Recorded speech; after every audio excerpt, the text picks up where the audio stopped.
Sebelumnya Assalamualaikum warahmatullahi wabarakatuh. Selamat siang, pagi atau malam pada teman-teman, pada Pak Denny. Di sini kami dari kelompok 8 akan melanjutkan presentasi dari mata kuliah Desain Pembelajaran Fleksibel dengan topik pada hari ini yaitu Designing Seamless Learning Activities for School Visitors in the Context of FabLab Aulu dari kelompok 8. Oke, next. Nah, sebelum masuk ke materi, sebelumnya izinkan saya perkenalkan dari anggota-anggota kelompok 8. Yang pertama ada Mbak Elisa Fitria, kemudian ada Mas Ilham Argi, ada Mas Aril, ada Mas Farid, ada saya sendiri Saromansa, ada Mbak Jumriani, dan ada Mbak Wahyuni Zahra. Next.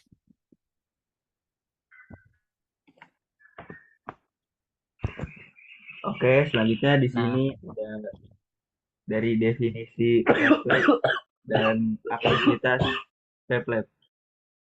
Jadi, a FabLab is a component of the maker culture which emphasizes the personal manufacturing of physical items, generally from the scratch, by means of the computer controlled by equipment. Ini dari kata-kata dari Kongres 2013. Jadi, FabLab ini adalah komponen budaya pembuatan yang menekankan pembuatan barang fisiknya secara pribadi. Biasanya itu dari awal, melalui peralatan yang dikendalikan oleh komputer tersebut. Jadi FabLab adalah sebuah laboratorium digital atau pusat pembelajaran yang bertujuan untuk memberikan akses dan pelatihan kepada masyarakat dalam perangkat digital dan teknologi manufaktur. Selanjutnya, di sini ada aktivitas yang biasa dilakukan di FabLab. Yang pertama itu meliputi merancang bagian 3D dan 2D. Nah, ini mencakup perangkat lunak dan alat lainnya yang digunakan untuk mendesain dari bagian dua dimensi seperti yang biasa dirancang untuk mencetak 3D. Nah, ini biasanya kalau zaman sekarang ini bisa dicetak di 3D printer. Selanjutnya, yang kedua, di sini ada pembuatan prototipe dengan elektronik. Nah, ini termasuk desain perangkat keras, elektronik skema, dan desain tata letak. Termasuk fabrikasi dan penyolderan komponen. Terus yang ketiga, di situ pemrograman. Ini mencakup pemrograman dasar sistem yang tertanam dengan bahasa pemrograman tingkat tinggi. Seperti bahasa Python contohnya. Nah, yang keempat ini memanfaatkan alat dan mesin yang ada di FabLab. Nah, kegiatan ini mencakup penggunaan infrastruktur FabLab untuk membuat prototipe tertentu. Ya, selanjutnya. Jadi saya akan melanjutkan materinya yaitu compositional thinking and compositional making bagi para stakeholder. Jadi yang pertama, keterampilan abad ke-21, Bentley et 2012. Ada keterampilan yang diperlukan abad 21, yaitu compositional thinking and collaboration adalah suatu pendekatan berpikir yang fokus pada pemecahan masalah dengan cara yang terstruktur dan sistematis, mirip dengan cara komputer memproses informasi. Dan ada juga compositional thinking yang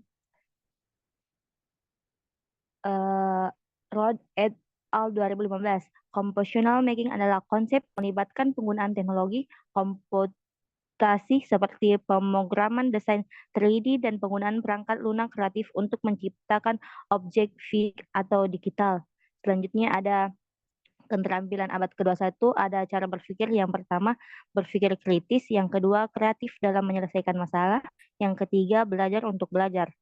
Selanjutnya ada cara bekerja. Yang pertama komunikasi, yang kedua kolaborasi dan kerjasama. Yang ketiga itu ada peralatan yang dibutuhkan ketika bekerja. Yang pertama itu informasi yang berasal dari literasi baik secara konvensional maupun digital. Yang keempat ada cara menjalin hidup. Yang pertama itu kewarganegaraan secara lokal maupun global. Yang kedua kehidupan dan karir. Yang ketiga kebutuhan personal dan tanggung jawab. Selanjutnya itu poin compositional thinking. Yang pertama menghubungkan komputer, yang kedua mengembangkan bagian komputer, yang ketiga mengabstraksi, yang keempat menganalisis masalah, yang 5 komunikasi, dan yang keenam kolaborasi. Selanjutnya ada compositional making. Yang pertama yaitu keindahan, yang kedua kreativitas, yang ketiga konstruksi, yang keempat visualisasi berbagai representasi, yang kelima memahami material yang tersedia.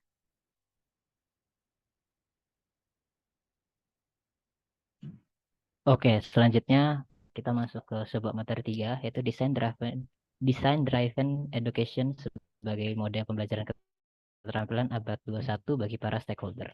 Nah, apa sih design driven education? Nah, design driven education itu adalah sebuah pendekatan dalam konteks pembelajaran di mana seamless learning yang menekankan peran desain dan pemikiran desain dalam merancang pengalaman belajar yang efektif, menarik, dan berorientasi pada hasil. Nah, mungkin di sini ada satu kutipan dari buku yang kami gunakan sebagai acuan, yaitu the core idea of design-driven education is that students and teachers participate together in the planning, implementation, and assessment of learning object.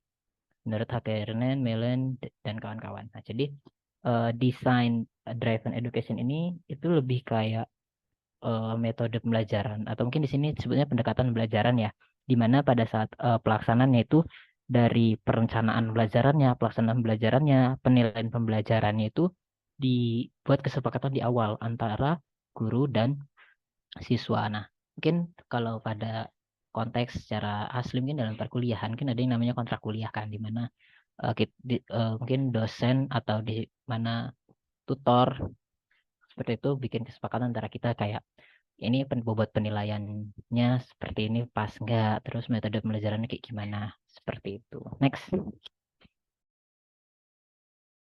Oke, selanjutnya bagaimana sih mendesain pembelajaran seamless dalam konteks Lab Aulo?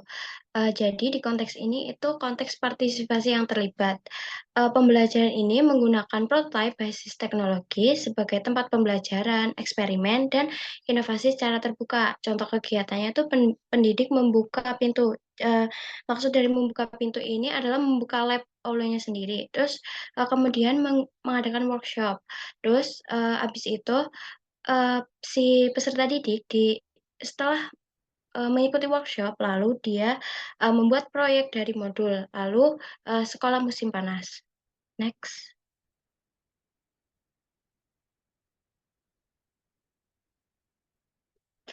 Nah, jadi ini di sini ada desain seamless learning. Di sini ada dua kategori, di mana di sekolah formal dan di rumah.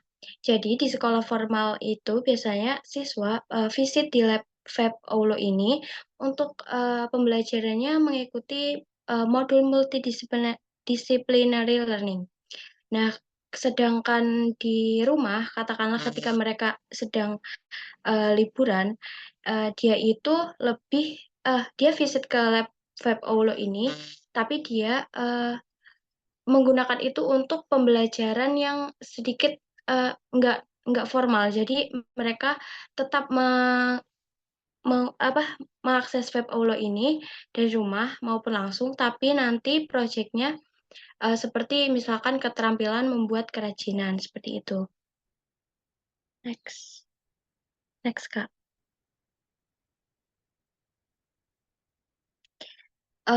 Mendesain pembelajaran seamless learning dalam konteks partisipasi yang terlibat. Contoh yang kedua, sekolah yang berpartisipasi ini memiliki 2 kelompok siswa yang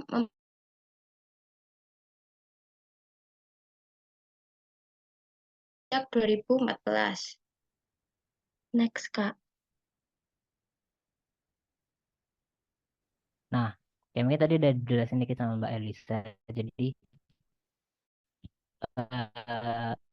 ini kan topiknya mengenai desain belajar fleksibel, di mana salah satu bentuknya itu di sini diambil dari salah satu metode desain belajar fleksibel yang dilakukan di Finlandia. Itu namanya FabLab Oulu, di mana itu belajar di lab dengan lab yang tidak jelasin kita ngapain aja aktivitasnya sama Mas Ariel. Nah, di sini gambarannya di mana di sini kan dikira ada school, di kanan ada home. Nah, school ini eh, ketika kita masih sekolah kita mengunjungi si laboratorium atau fabrication laboratorium itu di Finlandia. Nah, kegiatannya apa sih kalau anak sekolah di situ di Fablab? Nah, mereka tuh cuma belajar ketika liburan sekolah atau summer session, mungkin kalau di luar negeri sebutannya liburan musim panas ya. Kita sebutnya summer school. Nah, kalau di summer school itu kegiatannya bukan belajar dari modul, tapi dia bikin kerajinan-kerajinan gitu. Nah, next.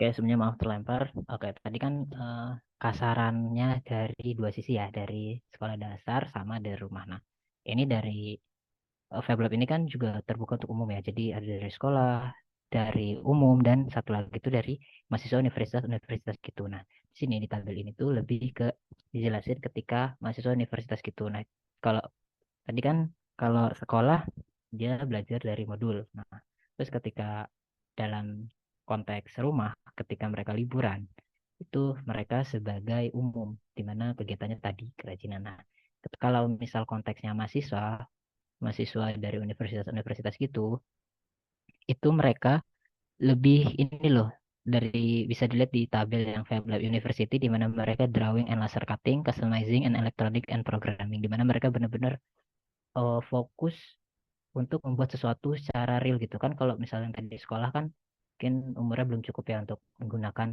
peralatan-peralatan canggih seperti yang tadi udah jelasin, seperti apa, mesin 3 dimensi seperti itu. Nah, kalau yang mahasiswa dari universitas itu mereka udah bikin karya tuh dengan menggunakan benar-benar full menggunakan kalau misalkan tadi istilahnya yang computational making, di mana mereka membuat sesuatu dengan bantuan komputer seperti itu. Next.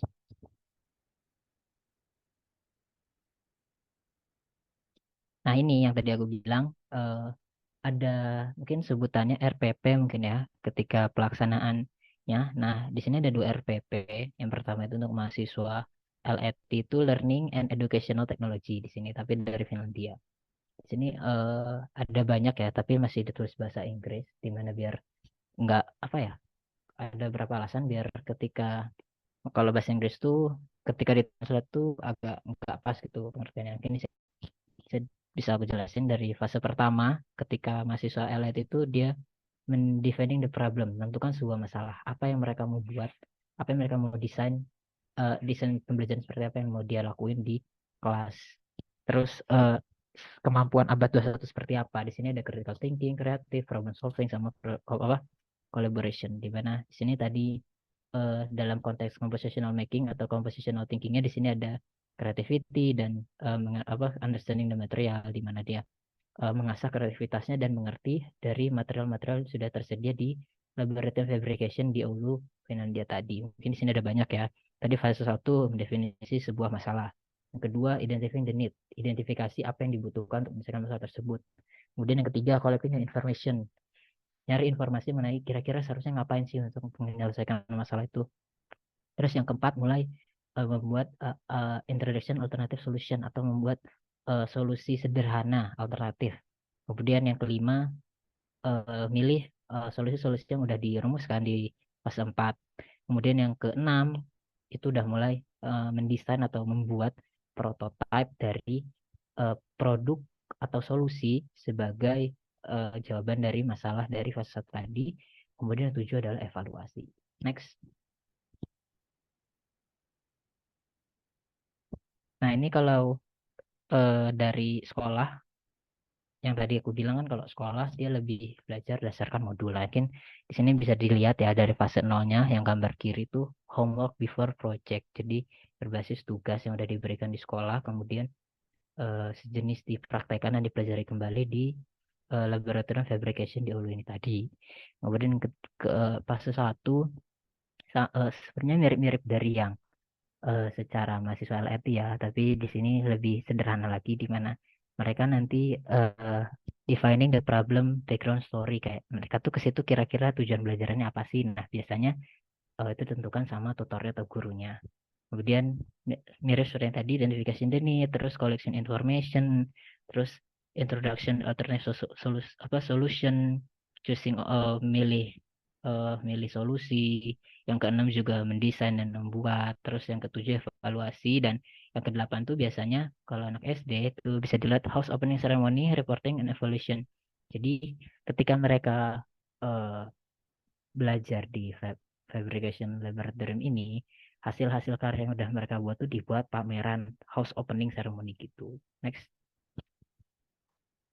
Baik, di sini saya akan menjelaskan tentang kesimpulan. Dalam bab ini, aktivitas pembuat atau pemangku kepentingan dalam pembelajaran yang mulus didekati dengan fokus pada penggunaan konteks pembelajaran yang beragam, tugas pembelajaran, profil peserta, dan alat yang mendukung pendidikan berbasis desain untuk mengajarkan keterampilan abad ke-21, berupa berpikir komputasi dan pembuatan komputasi. Dengan memberikan contoh konkret yang menunjukkan interaksi sosial teknis, bab ini berkontribusi pada praktik pedagogi dengan cara membantu peserta didik mengintegrasikan aktivitas FabLab ke dalam pelajaran dan kurikulum sekolah dasar. Pendekatan yang mulus ini dapat berfungsi sebagai alat integrasi untuk fasilitator laboratorium FabLab, guru sekolah dasar, guru menengah, dan pendidik akademik. Gabungan antara teori dan contoh desain pedagogis dalam bab ini menggambarkan kompleksitas ide-ide pikiran komputasional yang dapat diintegrasikan dalam pendidikan guru, proyek sekolah dasar, dan kegiatan FabLab. Oke, again, sekian presentasi dari kelompok 8. Saya sebagai perwakilan kelompok 8 minta maaf bila ada kekurangan dari presentasi kami. Mungkin nanti selebihnya teman-teman bisa mengakses link di bawah untuk kuis sebentar sebagai presensi. Seperti itu, terima kasih. Wassalamualaikum warahmatullahi wabarakatuh. Waalaikumsalam. Waalaikumsalam warahmatullahi wabarakatuh.